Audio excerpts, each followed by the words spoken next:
Hola, soy Lourdes Garrido, psicóloga y psicoterapeuta, autora de los libros de la medicación a la relajación, El puzzle interior y Escúchalas, donde me adentro ya más a fondo con el departamento de las emociones en esta empresa que tenemos en el interior.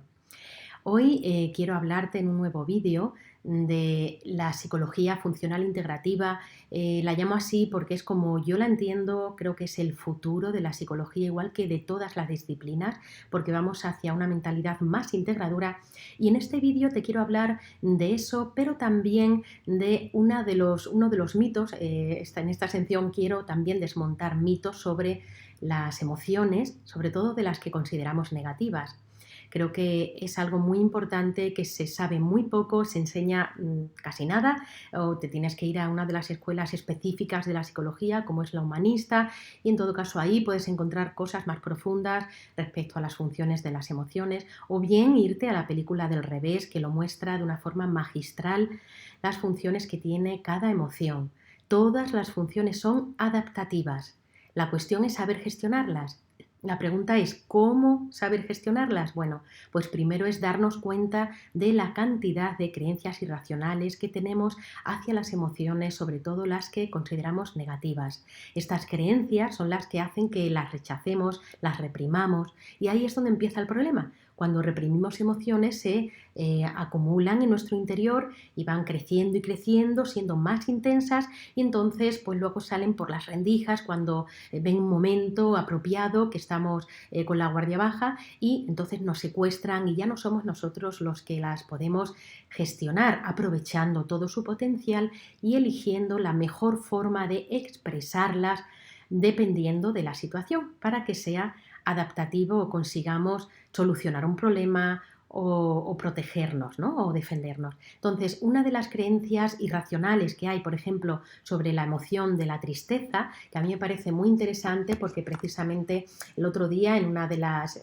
sesiones de mi trabajo, de la consulta, bueno, pues había un caso en el que la niña, la hija de la pareja, iba a ir a clase, entonces estaba llorando, y en ese momento el padre pues le dijo que no llorara más, de una manera enfadado, tratando de que la niña reprimiera esa emoción.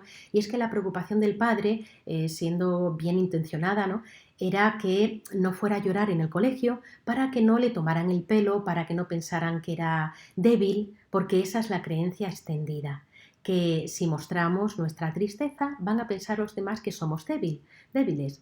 Se asocia a debilidad, y esto es una gran confusión tremenda y horrible, porque es justo lo contrario. Cuando una persona se permite dignamente sentir sus emociones, entonces se puede hacer, es cuando se puede hacer más fuerte, ¿no? Incluyendo y aceptando nuestras emociones, es como podemos saberlas gestionar, y es como entonces podemos ser más fuertes. Porque si vamos rechazando partes de nosotros que no nos gustan, parte del equipo se queda atrás, y entonces sí que vamos a ser más vulnerables, ¿no? Entonces, para eso quiero leeros primero en mi libro Escúchalas, que tengo aquí, mi tercer libro, donde me adentro más profundamente en las funciones de cada emoción, con relatos cortos. En la página 138 me gustaría leer bueno, una de las creencias irracionales concretas, ¿no?, que tenemos hacia la tristeza. Diría concretamente, si los demás me ven triste, creerán que soy débil y que tengo poca valía, ¿vale? Se suele asociar a esto. Te voy a leer este párrafo en concreto, donde lo explico. Aquí la emoción que aparece como segunda reacción, siempre solemos tener una segunda reacción cuando sentimos esa reacción psicofisiológica natural que son las emociones. En este caso sería de vergüenza, rechazando la tristeza con la vergüenza. Creencias irracionales como esta pueden existir en torno a la tristeza, asociándola a la falta de valía, pero no entendido como el valor de valentía, sino en el sentido de sentirse con menos valor que los demás. La creencia sería, si los demás me ven triste, creerán que no me valoro o creerán directamente que valgo menos. Esta es la creencia tan extendida, una de tantas que nos llevan a reprimir la tristeza, y de ahí es cuando empieza a crecer el problema en nosotros, y luego le echamos la culpa a esa emoción, pero no tiene la culpa esa emoción. Digamos que la responsabilidad la tenemos nosotros, porque nosotros tenemos el poder de aprender a gestionarla, pero si la reprimimos, ese poder de represión es el que está comenzando el problema. ¿De acuerdo? Entonces, ahora quisiera también, bueno, comentar un poco. Por cierto, tengo aquí el cartel. Este cartel, si alguien está interesado, puedo mandarlo, ¿vale? En archivo digital, las funciones de las emociones. Y concretamente en la emoción, bueno, tengo varias: la vergüenza, la culpa, la vulnerabilidad, la inseguridad, la tristeza, el miedo, el enfado y la alegría. En el caso de la tristeza, hay al menos 6 funciones, seguro que podríamos explicar y desarrollar más. Pero en estas 6 describo aquí: la primera, expresar, llorar y desahogar consiguiendo calmar y relajar tensiones. También facilitarte un tiempo de descanso y reflexión cuando lo necesites. Conectar con lo profundo de ti y con tu sabiduría interior. Abrir posibilidades para conectar con los demás y estrechar el vínculo afectivo. Desarrollar la comprensión contigo y con los demás, desarrollando la empatía. Tomar conciencia de tus necesidades, facilitando la buena toma de decisiones. ¿Ves cómo son muchas las funciones que tiene de forma natural la tristeza? Y así todas, absolutamente todas las emociones. Entonces, hay mucho que aprender aquí, mucho que gestionar. Esto es algo que yo creo y confío ciegamente en que próximamente, dentro de, espero que no muchos años, se enseñe en los colegios, adaptado a edades, durante toda la educación obligatoria, y desde luego esté absolutamente incorporado en la psicología. Una psicología que yo espero que sea funcional e integrativa. Es decir, que integre, por una parte, todas las etapas del ser humano, también las etapas más profundas, las etapas en las que van ya hacia unos estados, podríamos llamarlos, ¿no?, de espiritualidad, estados más profundos de la conciencia. Que muchas veces se confunden con brotes psicóticos, ¿no? Y a lo mejor la persona lo que tiene es una emergencia, una crisis existencial, una emergencia espiritual, y no tiene nada que ver con un brote psicótico, en el que no solo se tengan en cuenta todas las etapas, sino también todas las escuelas, es decir, diferentes técnicas y estrategias que tienen que ver con diferentes escuelas, sin necesidad de casarse solo con una de ellas o con dos, porque todas tienen su aporte y también todas tienen sus limitaciones, absolutamente todas. Y es muy importante ser consciente de eso, porque si no pueden hacer flaco favor, ¿no? Si nos dejamos guiar ciegamente solo por una escuela, porque vamos a caer en sus errores o sus limitaciones, y ahí vamos a caer en algunos errores que nos van a hacer sufrir.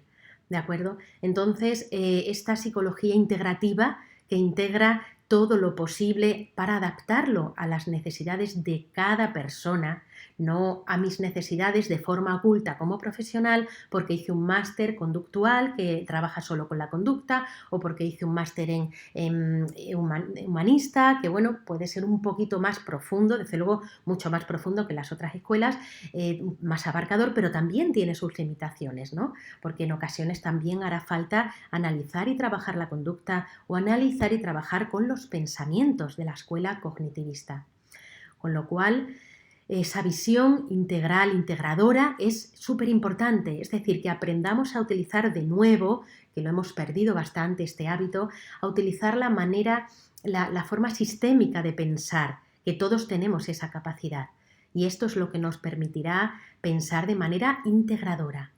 Y no solo eso, sino una psicología que se ocupe de las funciones, porque la psicología, así como también la medicina, en las últimas décadas, por la cuestión de erigirse en ciencia exacta, la psicología no lo es, pero también siempre ha querido un poco ese podium, ¿no?, de ciencia, y que sí lo es, pero hay que tener cuidado con no entender cualquier disciplina de la ciencia como una ciencia estrecha, como bien dice Ken Wilber, que bueno, estoy volviendo a estudiar este libro, Una visión integral de la psicología. Maravilloso, este autor muy prolífico, estadounidense, creó el modelo integral, de manera que digamos que enseña una manera integradora de ver cualquier disciplina. Pues bien, esta manera funcional, como decía, en contrapartida con lo estructural, que es la ciencia estrecha de la que habla Ken Wilber, que es entendida como todo lo que se puede tocar y medir o ver existe, y lo que no se puede tocar, medir o ver no existe. Y esto es un gran fallo, ¿no? Totalmente. Porque hay muchas cosas que no se pueden o no podemos todavía medir el ser humano con las herramientas que tenemos. Ya se desarrollarán mejores herramientas científicas. Hay cosas que no se pueden ver directamente, pero no quiere decir que no existan, ¿verdad? Por eso, por ejemplo, la medicina se centra mucho, mucho en lo estructural, de forma que si ve algún órgano con las pruebas que tiene algún daño, entonces puede atender. Pero si no hay ningún daño estructural y los análisis, por otro lado, están bien, que no son Dios, porque no se puede comprobar cómo están las reservas del organismo y se toman con demasiada importancia los análisis, tienen la que tienen, pero ni más ni menos. Entonces, análisis de sangre me refiero. Con lo cual terminamos viendo todo por partes y de manera estructural. Pero claro que hay de todas las funciones. Por ejemplo, la microbiota es, menos visible, se puede analizar con muchos instrumentos que hay ahora desarrollados en los últimos años de manera más completa, pero tienen muchas, muchas funciones que no son tan tenidas en cuenta, sobre todo por la medicina más occidentalizada, más tradicional, digamos, con la formación que hay hoy en día en las facultades de medicina. Entonces la funcionalidad queda como un poco fuera. Pues bien, en la psicología, en ocasiones, yo creo que todavía adolece bastante de esta visión, ¿no? Más integradora, más profunda, más global y más funcional, de manera que podamos entender las funciones de cada emoción y que podamos enseñar a todo el mundo, que todos tenemos falta en este campo porque nadie nos lo ha enseñado, de todas las funciones, de cómo gestionar cada emoción y de cuáles son los obstáculos que nos, que dificultan poder llegar a una buena gestión de las emociones. En todo esto hace falta muchísimo estudio, mucha práctica, mucho desgranarlo y mucha difusión. Entonces, por eso he creado esta sección de psicología funcional integrativa, donde voy a ir dando claves de lo que debe ser una psicología realmente integradora, eficaz y desmontando mitos, sobre todo de las emociones, de las creencias irracionales que tenemos. Bueno, con todo esto, si te ha gustado el vídeo, dale a un like, puedes también suscribirte a mi canal para que cuando tenga otro vídeo preparado pueda avisarte dándole a las notificaciones. Y también te voy a dejar debajo el acceso con link a mis libros, también a mi curso de hipnosis titulado Cómo superar tus miedos gracias a la hipnosis. Te puede sorprender porque, claro, se trata de cómo saber gestionar al miedo adaptativo, al miedo real, original, y cómo superar los miedos irracionales que a su vez provienen de pensamientos irracionales. Pero bueno, ahí lo tienes todo, puedes encontrarlo en mi web y te dejaré el link. De manera que supone creo que todo un curso completo, bastante completo e integrador de psicología. Trabajando con los pensamientos, cómo tomar buenas decisiones, los pensamientos irracionales, cómo gestionarlo, cómo gestionar las emociones y de manera transversal también, todo con audios de hipnosis y también otra sección para que puedas entrenar con relajación la atención y muchos otros beneficios que tienen el entrenamiento en relajación. Es una manera también de entrenar el cuerpo y ahí tenemos otro de los ejes, ¿no? Pensamientos, emociones y cuerpo o instinto.